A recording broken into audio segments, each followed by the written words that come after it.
तो guys last video में हम लोगों ने देखा हुआ है डेटा टाइप्स एंड वेरिएबल्स के बारे में। अगर आप लोगों ने नहीं देखा है तो यहाँ पर ये वीडियो पॉपअप हो जाएगा और आई बटन में भी मैं लिंक डाल दूंगा। तो उस वीडियो में हम लोगों ने डेटा टाइप्स एंड वेरिएबल्स के बारे में देखा हुआ है और थोड़ा बहुत स्ट्रिंग के बारे में जाना है। आज की इस वीडियो में हम लोग स्ट्रिंग को थोड़ा और डिटेल में देखेंगे। कॉन्कैटिनेशन टाइप की चीजें देखेंगे, क्या होता है, दो स्ट्रिंग को ऐड कैसे करते हैं। और साथ ही साथ हम लोग इसमें देखने वाले कंडीशनल स्टेटमेंट्स, मतलब इफ एल्स वाले चीजें, एलिफ कैसे काम करता है, हर चीज। तो इस वीडियो के एंड तक आप लोग ये सब पूरा सीख जाओगे, बिल्कुल भी टेंशन लेने वाली बात नहीं है। तो ज्यादा टाइम वेस्ट नहीं करेंगे, फटाफट चालू करते हैं अपने वीडियो को। यहाँ पर मैं एक सबसे पहले फाइल क्रिएट कर देता हूँ। हमारा ये कंडीशनल स्टेटमेंट्स होने वाला है। ठीक है, conditional statements dot P Y.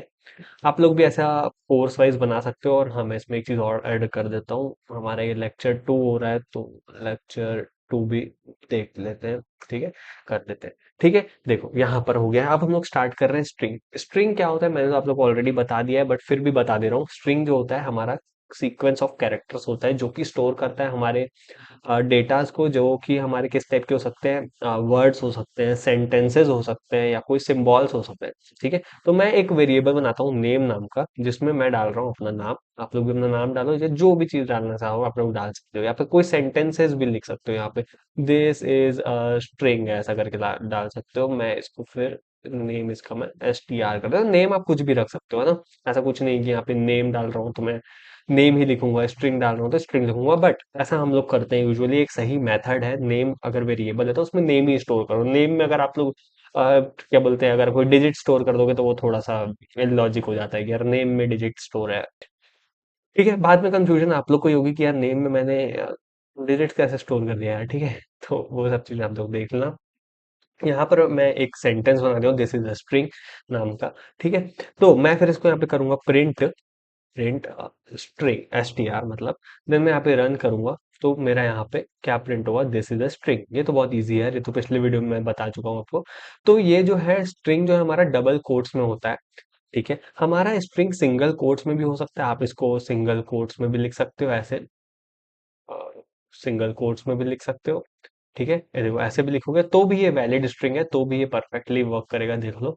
This is a string. और मैं इसको ट्रिपल कोट्स में भी डाल दूंगा। जैसे मैं यहाँ पे 2 कोट लगा देता हूँ, यहाँ पर 3, और यहाँ पर एक और लगा देता हूँ। तो भी ये वैलिड स्ट्रिंग है। ठीक है, वैलिड स्ट्रिंग मानते हैं। बट हम लोग ज्यादातर क्या करते हैं, ट्रिपल कोट्स में नहीं डालते हैं। सही नहीं है ये सब चीजें, है ना। कुछ भी नहीं कर सकते हम लोग। ट्रिपल कोट्स लगाने की कोई नीड ही नहीं है जब यार यहाँ पे डबल कोट्स में काम हो रहा है। सो यहाँ पर दिस इज अ स्ट्रिंग, मैं यहाँ पे सिंपली लिख देता हूँ स्ट्रिंग 1। ठीक है, ये स्ट्रिंग 1 है हमारी। मैं रन करके देखता हूँ, यहाँ पे सब चल रहा है परफेक्ट। ये देखो यहाँ पे ये चल रहा है। ठीक है, अब हम लोग थोड़ा एक देख लेते हैं, एक टॉपिक, कॉनकैटिनेशन। कॉनकैटिनेशन, ठीक है, कॉनकैटिनेशन क्या होता है। कॉनकैटिनेशन मतलब कि दो डिजिट्स को ऐड करते हैं। जैसे 2+1 करते हैं, A+B करते हैं, है ना। तो वो दोनों क्या होता है, ऐड करके आपको दिखा देता है आउटपुट। ठीक है, वैसे ही यहाँ पे स्ट्रिंग कैसे काम करता है, जैसे मैं यहाँ पर बनाता हूँ स्ट्रिंग 1 नाम से variable. String 1 equals to this is a string 1। ठीक, इसको मैं हटा देता हूँ यहाँ से, इसको हटा दो। मैं इसको पूरा नोट्स में डाल देता हूँ, मतलब कि इसमें कर दे रहा हूँ। स्ट्रिंग 2 बनाया है एक वेरिएबल, जिसमें मैं डालूंगा दिस इज अ स्ट्रिंग 2। ठीक, अब यहाँ पे कॉन्कैटिनेशन कैसे काम करता है, देखो। मैं पहले क्या करूंगा, प्रिंट, है ना, str1 प्लस str2। ठीक है, तो मेरा यहाँ पर क्या प्रिंट होगा, देखो यहाँ पर प्रिंट हो रहा है this is a string 1 and this is a string 2। ये बेसिकली क्या कर रहा है, स्ट्रिंग 1 और स्ट्रिंग 2 को ऐड कर दे रहा है। ठीक है, सो यहाँ पर थोड़ा सा कंफ्यूजिंग है, तो मैं क्या करता हूँ, यहाँ पर मैं नाम डाल देता हूँ। जैसे संदेश नहीं, सही नहीं डालते हम लोग, क्या करेंगे, प्ले डाल देते हैं।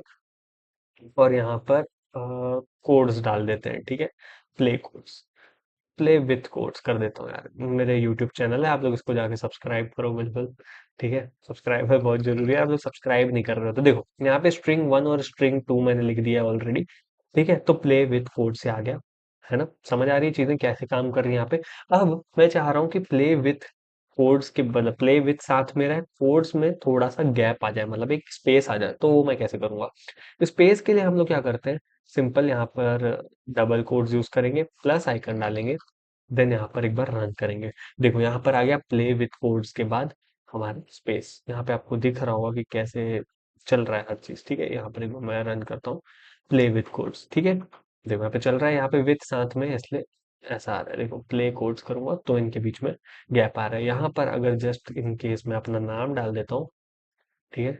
यहाँ पे आप लोग भी अपना नाम डाल के देखो, या जो भी आप लोग को डालना है डालो। एंड देन यहाँ पर आप सिंपली यहाँ पर देखो स्पेस आ गया एक तो, ठीक है। ये ऐसे काम करता है हमारा कॉन्कैटिनेशन, ठीक है। अब देखो यहाँ पर एक चीज और बता रहा हूँ। एक चीज यहाँ पर क्या है, अब मैं चाह रहा हूँ कि मेरा जो ये संदेश रोहड़ा है, बेसिकली मेरा नाम है, तो इसको मैं क्या चाह रहा हूँ, हम मेरा जो है ना एक संदेश आए एक लाइन में, न्यू लाइन में आ जाए हमारा रोहड़ा, ठीक है। जो भी हमारा सेकंड नेम है वो न्यू लाइन में आ जाए। न्यू लाइन में आए तो वो कैसे आएगा, न्यू लाइन के लिए हमारा एक सिंटैक्स होता है जिसको हम लोग बोलते हैं slash N, back slash N. देखो मेरे को किसके बाद न्यू लाइन चाहिए, मेरे को संदेश के बाद न्यू लाइन चाहिए, तो मैं बैक स्लैश एन डाल दूंगा ना यहाँ पर। तो बैक स्लैश एन मतलब होता है new line, N is represented with new line, ठीक है। तो यहाँ पर आ, ये देखो ये ऐसे रन कर रहा है, ठीक है। क्यों ऐसे रन कर रहा है, क्योंकि स्ट्रिंग वन के बाद क्या हो रहा है, यहाँ पे बैक स्लैश एन हो रहा है, मतलब हमारा जो कर्सर है वो नीचे आ जा रहा है। उसके बाद स्पेस प्रिंट कर रहा है, क्योंकि हम लोगों ने यहाँ पे ऑलरेडी एक स्पेस दे रखी है, ठीक है। देखो तभी यहाँ पर एक स्पेस प्रिंट हो रहा है, तभी सामने चल रहा है ना, है ना। यहाँ पे ये सामने हो रहा है, सामने आ रहा है। जस्ट एस के नीचे से स्टार्ट नहीं हो रहा है, ए के नीचे से स्टार्ट हो रहा है, देख सकते हो आप लोग यहाँ पे, ठीक है। तो वो यहाँ पे इसलिए हो रहा है क्योंकि स्पेस के कारण, तो अपन इसको पूरा हटा देते हैं। अ, इसको हटा देते हैं स्पेस वाली चीज को, ठीक है।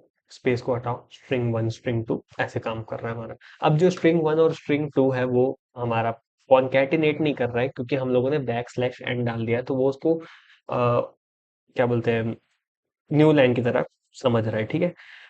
तो आई होप आप लोगों को यहाँ तक समझ आ रहा होगा, ज्यादा टफ तो नहीं लग रहा होगा। अब एक चीज और, मैं एक काम करता हूँ, आप लोग इसको ऐसे भी कर सकते हो। देखो मैं यहाँ पे एक न्यू वेरिएबल बनाता हूँ। क्या वेरिएबल बनाऊँ, str3 नाम से एक वेरिएबल बनाता हूँ, जिसमें मैं क्या कर रहा हूँ, string one plus string two कर दे रहा हूँ, ठीक। और मैं बैक स्लैश एन को हटा रहा हूँ। अब ये मैं कॉन्कैटिनेट वाला बता रहा हूँ आपको, ठीक है। तो फिर यहाँ पर मैं str3 को कॉल कर रहा हूँ, ठीक है। देखो str3 को कॉल करूंगा तो भी ये हमारा संदेश रोड़ा प्रिंट कर रहा है, क्योंकि मैं अब क्या किया, str3 नाम का वेरिएबल बनाया और उसमें str1 और str2 को कॉन्कैटिनेट मतलब ऐड कर दिया।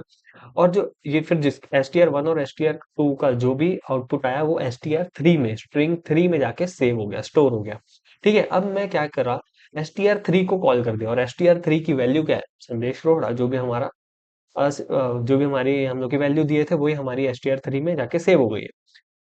सो इतना ही है यहाँ पर। तो आई होप आप लोगों को समझ आ रहा होगा। और साथ ही साथ देखो, अब मैं आपको एक चीज बता रहा हूँ, टैब जो है, आप लोग अपने कीबोर्ड में टैब दबाओ तो देखो आप लोग डबल स्पेस आगे हो जाते हो, ठीक है। डबल स्पेस आगे हो जाते हो, है ना। तो हम लोग डबल स्पेस आगे करने के लिए क्या करते हैं, डबल स्पेस आगे करने के लिए जैसे आप लोगों ने न्यू लाइन के लिए स्लैश एन लगाया था ना, वैसे ही स्लैश टी होता है हमारा डबल स्पेस आगे के लिए, मतलब स्लैश टी मतलब टैब, ठीक। अब उसके बाद देखना यहाँ पर क्या होगा, थोड़ी सी स्पेस आ गई, ठीक है। स्पेस आ गई, मैंने यहाँ पे स्पेस दी नहीं हुई है, बट यहाँ पे स्पेस आ रही है, ठीक है। तो टैब हम लोग का थोड़ा बहुत यूज होता है, बट स्लैश एन हमारा ज्यादा यूज होता है, हर बहुत मतलब यूज करते हैं। अगर हम लोग कोई पैराग्राफ पैराग्राफ लिख रहे हैं और हम न्यू लाइन में चाहते हैं तो वो उस चीज के लिए यूज होता है। और हाँ, अगर आप लोग पैराग्राफ चेंज करते हो तो टैब भी हमारा यूज होता है। तो ऐसा नहीं है टैब बहुत कम यूज होता है, यूज होता है, बट स्लैश एन ज्यादा यूज होता है मेरे अकॉर्डिंग, क्योंकि मैंने ज्यादातर स्लैश एन ही यूज किया है ना। सो यहाँ तक तो क्लियर है, हर चीज समझ आ गया होगा, यही है हमारे स्ट्रिंग की कहानी, ठीक है। और भी इसमें कुछ चीजें होंगी तो मैं आगे आपको बता दूंगा। मैंने ऐसा पर्टिकुलर सोच के नहीं रखा है ऑलरेडी कि क्या क्या आता है स्ट्रिंग के साथ। मैं तो बस यही सोच रहा हूँ कि आप लोग करते करते सीखोगे, मैं प्रॉपर आप लोग को एकदम नोट्स दे के बैठाऊंगा कि यार ऐसा करो ऐसा करो, तो थोड़ा सा प्रॉब्लम है। आप लोग बनाते बनाते बनाते बनाते इंसान सीखता है, ठीक है। सीख जाओगे उसके बाद मैं बोलूंगा यार ये चीज बनाओ, वो थोड़ा सा डिफिकल्ट है, क्योंकि आप लोग ने इम्प्लीमेंट करना नहीं सीखा, आप लोग को बस आता है, मतलब वो लॉजिक क्लियर है कहाँ पे कैसी चीज यूज हो रही है, बट कहाँ पर कब यूज करना है वो चीज आपको नहीं आती है। तो उस चीज को हम लोग अगर कुछ वेबसाइट बनाएंगे या कोई गेम बनाएंगे तो हम लोग और ज्यादा अच्छे तरीके से देख पाएंगे, ठीक है। तो ये मत समझना कि यार मैं आधा अधूरा पढ़ा रहा हूँ, ऐसा आधा अधूरा कुछ नहीं है, आगे और भी हम लोग चीजें कवर करने वाले, एकदम डिटेल होने वाला लेक्चर, ठीक है। बिल्कुल टेंशन लेने की बात नहीं है ना। अब हम लोग चलते हैं थोड़ा सा अलग टॉपिक की तरफ, हम लोग चलने वाले हैं कंडीशनल स्टेटमेंट्स। कंडीशनल स्टेटमेंट्स मतलब क्या होता है, हमारी इफ एल्स वाली कंडीशंस। तो पहले मैं आप लोगों को यहाँ पे हम लोग डाल देते हैं कंडीशनल स्टेटमेंट्स, ठीक है, ताकि हम लोग नीचे से स्टेट कंडीशनल स्टेटमेंट स्टार्ट करेंगे। ठीक है, थोड़े स्पेलिंग स्पेलिंग गलत हो गई होगी तो ज्यादा वो मत करना है, आप देख लेना। ठीक है, तो अब देखो हम लोग क्या करने वाले हैं, इफ एल्स वाली कंडीशनल स्टेटमेंट्स होने वाली है। थोड़ा ये इंटरेस्टिंग टॉपिक है, मतलब पर्सनली मेरा फेवरेट टॉपिक है। ठीक है, देखो क्या होता है इफ एल्स वाला, पहले मैं सिंटैक्स बताता हूँ, देन उसके बाद मैं आपको कोड एक्सप्लेन करूंगा। इफ हमारा यहाँ पर आएगा आर्ग्यूमेंट्स, जिसको हम लोग आर्ग से डिनोट करते हैं। ठीक, फिर हम लोग लगाते हैं यहाँ पर सेमी कॉलन, कोलन लगाते हैं, सेमी कोलन नहीं कोलन लगाते हैं। देन उसके बाद यहाँ पर आती है हमारी कंडीशंस, जो भी आपकी कंडीशंस है। ठीक है, देन यहाँ पर एल्स, फिर यहाँ पर भी कोलन, यहाँ पर आएगी हमारी कंडीशन। ठीक है, ये है हमारा इफ एल्स का सिंटेक्स। ठीक है, अब समझते हैं कि ये है क्या, मतलब कैसे काम करता है। मैं यहाँ पे लिख देता हूँ SYNTX सिंटेक्स। ठीक है, अब ठीक है, देखो इफ मतलब अगर हमारी जो भी कंडीशन है, जैसे अगर हमारे यहाँ पे हम आर्ग्यूमेंट पास करते हैं, मतलब हम लोग क्राइटेरिया बोल सकते हैं, हम लोग एकदम सिंपल टर्म्स में हम लोग का क्राइटेरिया क्या होने वाला है वो हम इधर पास करते हैं, और जो भी कंडीशन रन होनी चाहिए, अगर ये वाली कंडीशन, इफ वाली कंडीशन अगर ट्रू हो रही है, तो हमारी क्या चलने वाली है, अंदर वाली कंडीशन रन होने वाली है। अगर हमारी इफ वाली कंडीशन फॉल्स हो जाती है, तो हमारी एल्स चलेगी। ठीक है, सो आप लोग को समझ आ रहा होगा। अगर हमारी इफ वाली कंडीशन ट्रू हो जा रही है, तो हमारी क्या चलेगी, इफ की कंडीशंस चलेगी। ठीक है, इफ का अगर आर्ग्यूमेंट ट्रू हो रहा है, तो हमारी इफ का कंडीशन चलने वाला है। अगर नहीं हो रहा है ट्रू, तो हमारा एल्स का कंडीशन चलने वाला है। ठीक है, तो हम लोग एक एग्जांपल से देखते हैं, जैसे जस्ट एग्जांपल मैं आपको बताता हूँ। जैसे हम लोग एक वोट नाम का एक वेरिएबल बनाए, जिसमें हम लोग वोट की एज रख दे रहे हैं, वोटिंग एज हमारी रख दे रहे हैं 18। ठीक है, अब जस्ट हम लोग यहाँ पे बनाएंगे इफ, अब मैं यहाँ पे क्या पास करूंगा, आर्ग्यूमेंट, और मेरा आर्ग्यूमेंट क्या होने वाला है, वोट जो है मेरा वो ग्रेटर होना चाहिए,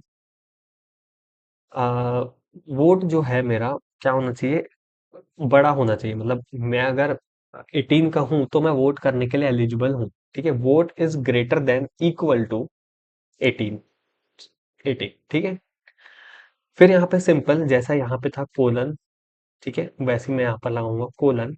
उसके बाद मैं दूंगा करली ब्रेसेस, और यहाँ पर मैं पास करूंगा कंडीशन, और कंडीशन होनी चाहिए you you are eligible for voting, you are eligible for voting. ठीक है, सिंपल, यहाँ पर मेरी इफ वाली कंडीशन खत्म हो गई, देखो यहाँ पर। ठीक है, ये ब्रेसेस क्लोज, मतलब हमारी इफ वाली कंडीशन खत्म। ठीक, वोटिंग की स्पेलिंग शायद थोड़ी गलत हो गई है। ठीक है यार, स्पेलिंग स्पेलिंग को ना थोड़ा इग्नोर करना। ठीक है, जल्दी जल्दी में हो जाता है। ठीक, एल्स में मैं, अब आप बोलोगे कि एल्स में मैं कंडीशन क्यों नहीं दे रहा हूँ, क्योंकि यार देखो सिंपल है ना, थोड़ा लॉजिक लगाओ। अगर मेरी इफ वाली कंडीशन क्या है, वोट जो है मेरी ग्रेटर देन इक्वल्स टू 18 नहीं है। ठीक है, अगर मेरी वोटिंग की एज, मैं यहाँ पे मिनिमम क्राइटेरिया क्या रखा हूँ, 18 होनी चाहिए। ठीक है, और मेरी एज है 17, और मैं नहीं हूँ उसके लिए एलिजिबल, तो सिंपल सी बात है ना यार, एल्स चलेगा ही चलेगा। ऐसा तो नहीं लिखूंगा ना यार एल्स की, एल्स में मैं ये थोड़ी लिखूंगा कि वोट की एज मेरी 18 से छोटी है तो एल्स चले, वो तो ऑलरेडी छोटी रहेगी ना। अगर 18 से बड़ी है तो वोटिंग के लिए एलिजिबल है, अगर छोटी है तो ऑब्वियसली एल्स चलना ही है। तो इसलिए एल्स में हम लोग क्या करते हैं, आर्ग्यूमेंट पास नहीं करते, क्योंकि एल्स चलनी चाहिए हम लोग। ठीक है, सो यहाँ पर मैं एल्स में सीधा सीधा कंडीशन पास करता हूँ। सो यहाँ पर मैं कंडीशन पास करूंगा प्रिंट, हम लोग देंगे you are not eligible for vote, not eligible for voting. ठीक है, देखो ये जो है हमारी कंडीशन है ना, इसको कंडीशन बोलते हैं। आप लोग यहाँ पे ऐसे करके लिख भी सकते हो, सॉरी यहाँ पर हम लोग कर सकते हैं कंडीशंस। ठीक, और ये जो है हमारा आर्ग्यूमेंट है, ये वाला जो है ना, ये हमारा आर्ग्यूमेंट बोलते हैं इसको। ठीक, तो अब हम लोग एक बार रन करके देखते हैं। सो क्या आएगा हमारा आउटपुट, पहले ये देखते हैं। वोट हमारी 18 है, तो वोट की जगह हम लोग रख देंगे 18। 18 is greater than equals to 18, condition true है। अगर कंडीशन ट्रू है तो क्या चलना चाहिए, you are eligible for voting. ठीक है, अगर कंडीशन ट्रू नहीं है तो क्या चलना चाहिए, you are not eligible for voting. और अभी हमारी कंडीशन क्या है, ट्रू है। लेस देन 18 या मतलब ग्रेटर देन 18 तो नहीं है, पर इक्वल तो है ना 18 के। देखो मैं यहाँ पे इक्वल का साइन लगाया हुआ है ना, 18 ग्रेटर तो नहीं है 18 के, पर इक्वल तो है। तो मतलब हमारी कंडीशन क्या हो रही है यहाँ पे, ट्रू हो रही है। तो देखो क्या लिखा है, you are eligible for voting. Simple, ज्यादा कोई टफ है ही नहीं। ठीक है। अब मैं क्या करता हूँ, एक काम करेंगे हम लोग, अब बनाते हैं हम लोग यूजर से इनपुट लेने वाला, कि अब यूजर इनपुट डालेगा। मतलब अगर यूजर डालता है 17, तो हमारा प्रिंट होना चाहिए you are not eligible for voting. मतलब हम लोग को क्या करना है, अभी यूजर से इनपुट लेना है। तो यूजर से इनपुट कैसे लेते हैं वो आपको मैं बता चुका हूँ, इनपुट कैसे लेना है वो तो आप लोग को सिंपल पता है, बट अगर आप लोग को नहीं पता है तो देखो यार, अभी सीख जाओगे आप लोग। सिंपल, देखो क्या करना है, पहले तो हम लोग को इनपुट लेना है। ठीक है। इनपुट में डालेंगे enter your enter your age. ठीक है। और अभी हमारा क्या है, इंटीजर वैल्यू है, तो हम लोग इसको बैक कर देंगे इसमें। ठीक। अब मेरा वेरिएबल वोट है, ठीक है, मैं ऑलरेडी वोट को चेंज नहीं किया हूँ, तो यहाँ पर ये सब चीजें परफेक्ट है। ठीक। देख, अब मैं क्या चाह रहा हूँ, अगर मैं यहाँ डालूंगा एज अपनी 17, तो यहाँ पर चेक करो, मैंने क्या डाला है, वोट अभी 17। ठीक है। तो वोट की एज क्या, देखो मैं आपको बता दूं, एंटर योर एज में मैंने डाल दिया 17। ठीक है। 17 किसके इक्वल है, वोट के, मतलब वोट की एज हो गई अभी 17। ठीक है। तो 17 इज लेस देन, सॉरी यार, 17 is greater than equals to 18। Condition true है, कंडीशन ट्रू नहीं है यार, so obviously 17 is less than 18, not greater than 18। ठीक है। सो कंडीशन ट्रू नहीं है, तो ये वाला जो लूप है ये टर्मिनेट हो जाएगा, और रन क्या करेगा, हमारा एल्स पार्ट। और एल्स पार्ट में क्या है, हमारी condition you are not eligible for voting. देख, सॉरी यार, मैंने यहाँ पे एज नहीं डाली है, आई एम सो सॉरी। फिर से रन करते हैं। ठीक है। मैं यहाँ डाल रहा हूँ 17, एंटर किया, you are not eligible for voting, हमारा एल्स पार्ट रन हो गया। सिंपल, ज्यादा कुछ रॉकेट साइंस नहीं है। ये तो हो गई एक चीज। ये हमारी क्या है, अगर हमारी एक ही कंडीशन दी हुई है तो।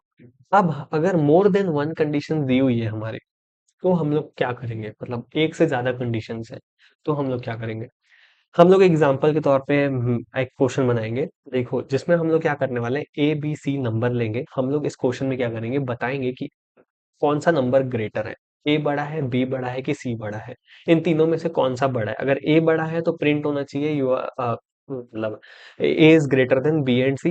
अगर बी बड़ा है तो क्या होना चाहिए, B is greater than A and C. और सी बड़ा है तो क्या होना चाहिए, C is greater than A and B. Obviously देखो, अगर ए बड़ा है तो बी और सी से उसका नंबर बड़ा होना चाहिए, इसलिए हम लोग को क्या, तो क्या बड़ा हुआ, हमारा ए बड़ा हुआ। बी में वही है, सिंपल है, ए और सी दोनों छोटे होंगे तभी तो बी सबसे बड़ा होगा। और सी में भी वही, ए और बी अगर सबसे छोटे होंगे तभी तो सी बड़ा होगा, है ना। तो कैसे करेंगे हम लोग, देखो सबसे पहले हम लोग क्या करेंगे, इफ ले लेंगे, if A is greater than B and, इसमें देखो एंड हम लोग ऐसे डिनोट करते हैं। ठीक है। A is greater than B and A is greater than C, है ना, सिंपल है ना, समझ आ रहा होगा। अगर बी और सी से बड़ा है ए, तभी तो ए सबसे ज्यादा बड़ा है ना, ऐसे ही है। कोलन लगाओ, यहाँ पर पास करो कंडीशन अपनी, सिंपल सेम वैसे ही कर रहे हैं हम लोग, कुछ ज्यादा चेंज नहीं है। देखो यहाँ पे आर्ग्यूमेंट है, हम लोगों ने यहाँ पे आर्ग्यूमेंट पास किया, है ना। और एंड से हम लोग पाइथन में एंड से ही डिनोट करते हैं एंड को। ठीक है। सो यहाँ पर मैं पास करूंगा condition, A is greater than B and C. ठीक है। एकदम सही। अब यहाँ पे मेरे को क्या बोल रहा है, ए इज नॉट डिफाइंड, है ना, ए डिफाइंड नहीं है। बोल रहा है बी भी डिफाइंड नहीं है, और बोल रहा है सी भी डिफाइंड नहीं है। हम लोगों ने इसको बताया ही नहीं है कि ए बी और सी क्या है। तो मैं यहाँ पे बता देता हूँ, देखो ए जो है मेरा 10 है, ठीक, बी जो है मेरा 20 है, सी जो है मेरा 5 है। ठीक, एकदम परफेक्ट। अब देखो यहाँ पे नहीं आ रहा है कुछ भी एरर, क्योंकि हमने बता दिया है इसको कि भाई ए हमारा 10 है, बी 20 और सी 5 है। तो अब ये नहीं बोल रहा है कि A B C is not defined, ABC is already defined. ठीक। अब उसके बाद हम लोग क्या करेंगे, ये हो गया हमारा इफ कंडीशन खत्म। अब मैं चलाने वाला हूँ एलिफ। ठीक है, एल इफ। ठीक। एलिफ में भी मैं दूंगा कंडीशन, क्योंकि अभी हमारी मोर देन वन कंडीशन हो चुकी है। ठीक है। अब सेकंड कंडीशन हमारी क्या होने वाली है, देखो इसमें भी हमारे पास करेंगे हम आर्ग्यूमेंट। क्या आर्ग्यूमेंट पास करेंगे, अभी ये हमारा ए वाला पार्ट हो गया, हमने हमने इसमें क्या किया, ए को सबसे बड़ा दिखाया है। अब मैं क्या दिखाऊंगा, बी को सबसे बड़ा दिखाऊंगा। B is greater than A and B is greater than C. ठीक है। ग्रेटर का साइन कंफ्यूजन नहीं होगा आप लोग को, ग्रेटर का साइन जिधर साइड उसका मुंह खुला हुआ है, वो हमारा बड़ा होता है, ठीक है, वो साइड हमारी बड़ी साइड है। ठीक, हम लोग लगाएंगे कोलन, सिंपल। हम लोग यहाँ पे पास करेंगे कंडीशन, जिसमें लिखेंगे B is greater than A and C. ठीक है, मैं इसको क्या करता हूँ, ये कर देता हूँ। सो बी हमारा बड़ा है, मतलब हमारा ए और सी छोटा होना चाहिए, तभी हमारा बी सबसे बड़ा है। अब तीसरी कंडीशन एलिफ, फिर से हमारी एक कंडीशन है, थर्ड कंडीशन। अब इसमें हम दिखाएंगे सी को सबसे बड़ा, C is greater than A and C is greater than B. Colon लगाओ, फिर से ब्रैकेट, देन फिर यहाँ पे पास करेंगे C is greater than A and B. Simple है ना। अब इन तीनों में से अगर किसी की वैल्यू मान लो 0 है या कुछ और है, तो हम लोग क्या करेंगे, एल्स पार्ट रन करेंगे। और एल्स में जैसे हम लोगों ने सोचा है, जैसे हम लोगों ने देखा है कि यहाँ पर कंडीशन पास नहीं होती है, तो हम लोग डाल देते हैं इनवैलिड नंबर।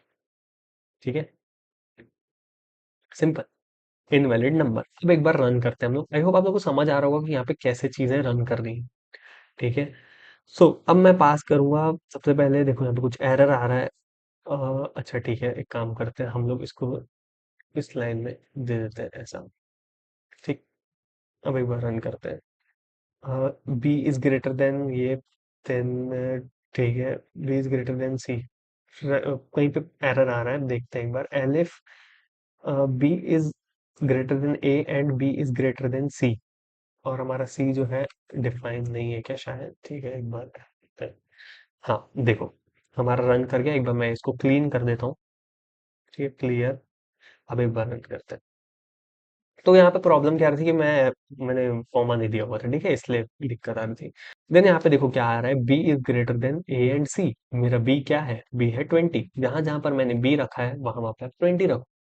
मतलब देखो, ए की वैल्यू मैंने क्या दी है 10, बी की वैल्यू दी है 20, सी की वैल्यू दी है 5। तो 10 is greater than 20, condition false हो गई। ठीक है, चेक करेगा आगे।